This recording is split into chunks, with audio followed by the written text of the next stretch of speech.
Welcome to my YouTube channel and Coffee, Tea, and Art, where we talk about all things creative and caffeinated. I am Tori, this is Chris, and we have a travel edition of Coffee, Tea, and Art to talk about. We hit Texas. Texas is a big state. Big, really big. We got to 3 different parts of it. We went to Dallas, Austin, and San Antonio. And we're going to give a little recap of each one, and we picked up some coffee while we were in Texas as well. Yep. So, Dallas, we hit the art museum. I thought it was a really cool art museum. They had a lot of variety of work. I really liked their abstract and really large color form pieces. We had a lot of fun there, and we saw a lot of cool art, and we walked around Dallas for a little bit too. And drove around Dallas, which is a crazy city to drive around. It's Yes. like driving on spaghetti. Yeah, it was crazy. It was like the roads just kind of spun off, and the map, because Chris was navigating, really wasn't all that helpful.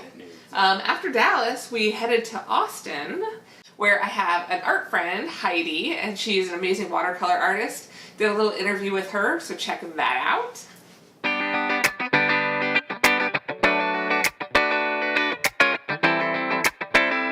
So we have been traveling through Texas. We started in Dallas, and now we're in Austin, which is where Heidi lives. She's a watercolor artist, and she's amazing. What have you been up to? Well, I got that residency at Wild Basin. So I've been, Tell me about that. yeah, it's fun. It's also perfect because I have a kid, so I can't like travel all the time. But I'm painting Texas native animals and plants. I'm gonna have a solo exhibition this next week. Oh my gosh! Yeah. But then I asked them to extend it because I loved it so much, and they made me a little studio, and they've been buying me supplies, and I asked them to extend it, and they did. Yay! So I'm painting there through May. That's super exciting. Yeah. And that's here in Austin. Yeah, it's here in That's Austin. very cool. Yeah. You have an Etsy shop too, where you can see your stuff in on Instagram. I'm on Instagram, and I'm on, Squarespace, really. I moved everything onto Squarespace to sell. Oh, Do you sell cool. on Etsy? You do? I do sell on Etsy. Yeah. But Squarespace, how do you find your Squarespace? Well, my thought is you already have to drive all your traffic anyway. Like, if I looked at my Etsy stuff, it was all coming through my website anyway, or through my social media. So I was like, well, if I'm going to have to drive the traffic anyway, I might as well drive it from my own website as opposed to Etsy. Right, to cut out the middleman. Yeah. So you go to your website. What's your web address? HeidiMillerLowell.com. Awesome. Yeah. And you do animals a lot, like butterflies. I see some of Yes, your butterflies. spirit You just animals. finished a big bird. Yes. So what inspires you? What inspires me? Well, meditation. Ooh. And I'm pretty new agey in a sense. I love spirit animals and just symbolism. So it's kind of like, what is it in my life that I'm needing right now, or what did I see on my hike? It's very cool. Yeah. I love your work. It's very expressive, and also you connect to the animals and the colors, and there's just so much life in it. Thanks. Yeah, I have fun. I love your work too. Thanks. Yeah, it's so free. I'm like, because mine is so like planned and everything. I try to like do the free thing, and I'm like, ooh, better than it looks. Yeah, we're here at the Spider House. Is that what it's called? Yeah, Spider House Cafe. I'm reading the shop. sign. Patio bar and cafe. Yeah. And this is kind of like, you found this in high school, and it's one of your hangouts. It's very cool, Yeah. like artsy, and very Austin, I would say, even though it's my first time to Austin. I highly suggest it when you come to Austin. Yeah, so it's cool. I'd love to have like an art date and paint and explore, and we're just kind of playing with watercolors. What watercolors are you using? Artist Loft right now.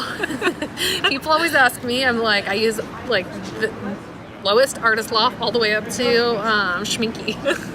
I love that too. I love exploring different mediums. I feel like Artist Loft, which is something you can get at Michael's, is great to just play with. Yeah. And like even those colors are different than what you'd find Yes. in Schminky. So you can just have a broad range of everything. I will say, I think with the Schminky, the one thing I like better is that you can make your own colors a lot more easily. These don't seem to like lend themselves to mixing as well.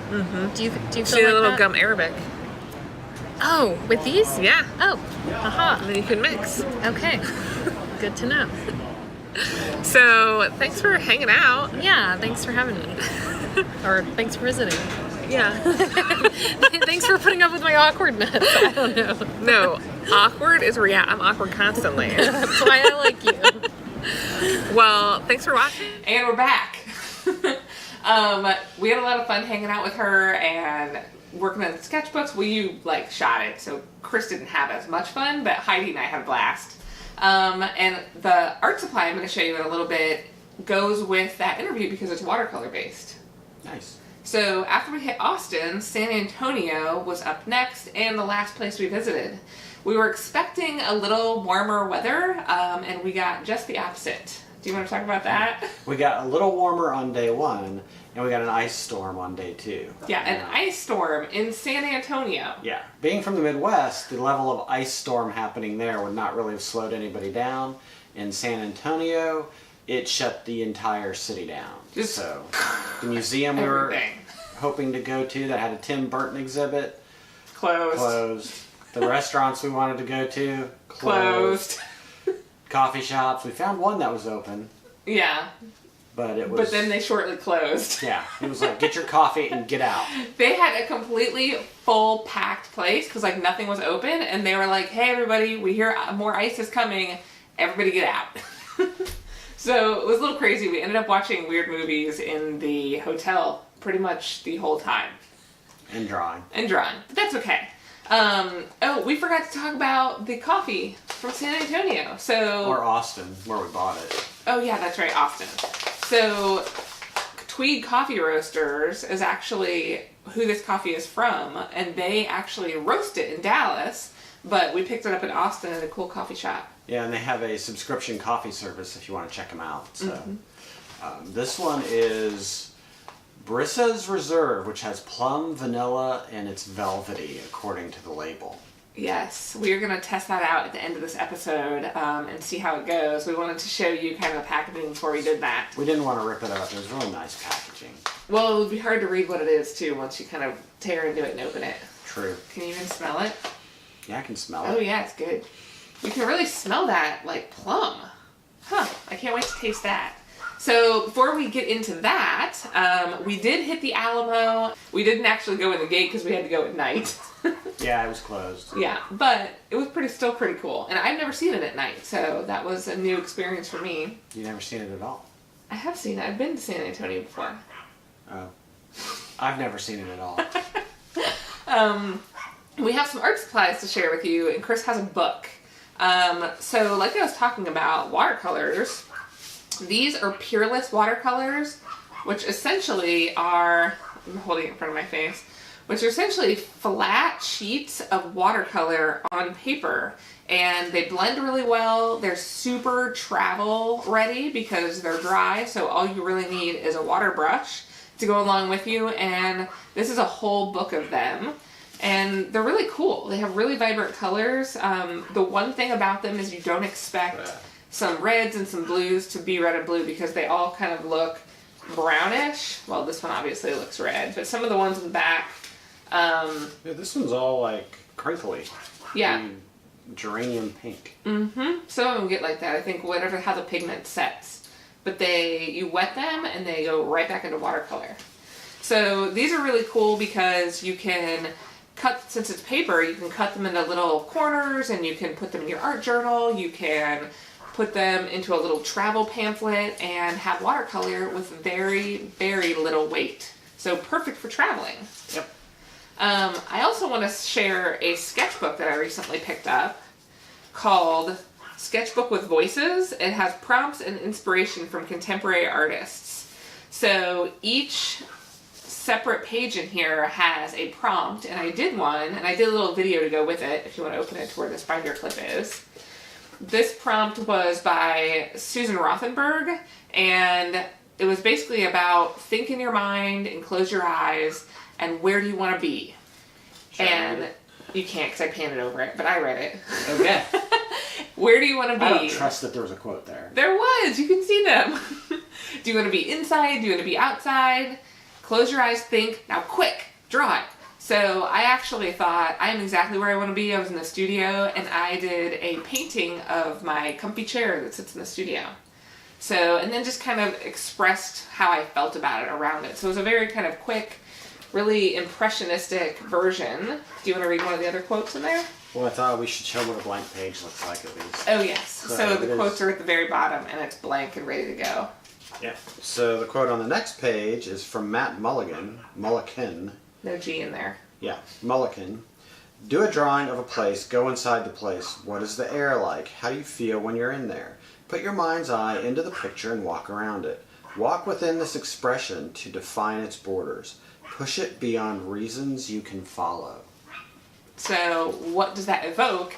And then you put that on the page. And it's kind of a way to get you started, free expression. And it's pretty cool. The paper in there is pretty nice too. I painted on it and it didn't soak through. I used ink on it. And it was pretty good to go. Yeah. Very cool.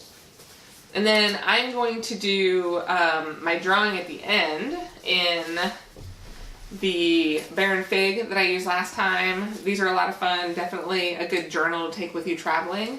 And then I'm just going to use the Peerless Watercolors, a water brush, and a Bic pen. So simple supplies today. Awesome. Do you want to talk about your book? Yes, this is my book. You gave it to me for Christmas, though. It's called the Atlas Obscura. And it takes you all over the world to obscure things. Neil Gaiman has a quote on the front. Yeah, so the quote on the front, it's a New York Times bestseller. The quote on the front says, "I thought I had seen most of the interesting bits of the world. Atlas Obscura showed me that I was wrong. A joy to read and reread." So there are stuffs Lots things of stuff. from all over the world, like Australia, Asia, Papua New Guinea, where they have Yamamoto's bomber. I'm not sure what that's all about. World War II. I wanted to see if I could find something from the dog wants in. See if I could find something from Texas. So we were in Texas, and they have, of course, Texas being the size that it is, they have several pages devoted to Texas. Just to pick an interesting one, in San Antonio, which was closed mostly while we were there, there is the Magic Lantern Castle Museum. Prior to the invention of cinema, audiovisual entertainment came in the form of the magic lantern, a slide projector invented in the middle of the 17th century. And it goes on to explain a little bit more about it. The Magic Lantern Castle was founded by Jack Judson, who discovered a passion for collecting lanterns and slides when he retired in 1986. So that is an obscure thing in Texas. And I have to show this other one called Ozymandias on the Plains in Amarillo. We weren't there, but if you look at it, it's a giant pair of legs. That's really weird. Obscure. So we thought this would be a great addition from a book standpoint to the travel edition of Coffee, Tea, and Art, because it is all about traveling. And they are the shattered their likeness of the shattered legs of the Egyptian king Ozymandias from his big statue, you know, that's... Yeah. So yeah, the entire world is in this book. And they actually just came out with a blank notebook called the Atlas Obscura Notebook. So if you're traveling around, you can actually take that notebook and take notes, draw pictures of these places, whatever you want. That's awesome. So I got that for you for Christmas because next month we are picking up our Airstream. Woohoo! So there'll be definitely more travel editions of Coffee, Tea, and Art, and maybe we can go to some of the places in that book. Yeah. So do you want to make some coffee and we can test it out? Yep, I'm gonna go make coffee. Oh yeah, we're back. So Chris has made coffee. Sophie has joined us. Hello, Sophie. You smell like dirt. So Chris made coffee. It looks amazing. Did you use the Barista milk? Yes. Have we ever talked about the Barista milk? No. Ooh. If you like lattes and you're vegan, I highly recommend Barista milk by a company whose name I can't remember. Should I go get a bottle? Oh yeah, let's put notes in there. So check out the milk below because it's amazing. Steams up really nicely. Yes, you're like making coffee art in here. So we have not tasted this yet. It feels very hot, so I'm probably going to be the one to taste it because Chris doesn't do really super hot beverages. But I'm excited. You can really smell the plum. Yeah. Like when you were grinding it, it was like plum and vanilla. Yeah, it was really good. I'm excited. Here we go. Wow, it's really good. All right, I'm gonna risk burning myself. It is really hot, so take a tiny sip. It is really good. I know. It's like rich. And we did get some, not this particular flavor, but we got some when we were in Austin. It was really good at the coffee shop too. I feel like you can never really tell, like with things that have like flavor in them. Sometimes they're good, sometimes they taste like chemicals. This is really amazing. And most of the premium coffee that has flavor in it shouldn't taste like chemicals. True. When they say plum, vanilla, and velvety, you can like all of that is really true. Velvety, especially, I feel like that's it's very like texture, got a thickness to it. It's amazing. So check them out. Like Chris said earlier, they do a subscription, so you can get it shipped to your house. If you love coffee, I highly recommend this coffee. Yes, it's awesome. So I think that's it for Coffee, Tea, and Art. Except for the drawing. Well, yeah, but I always say that, this, and then that. Do you have anything else you want to share? No. I'm going to drink this coffee. I know, it's so warm. So stay tuned for my drawing of this coffee, and I'll probably draw the bag too. Just because I gotta get that in there. I'll be doing that, like I said, in my Bear and Fig with the Peerless Watercolors. Thanks so much for watching. If there's anything you want to see us review, any coffee, any tea, any products, leave us a note below, and we'd be happy to get on that. And that's it. Yep. Bye! Bye.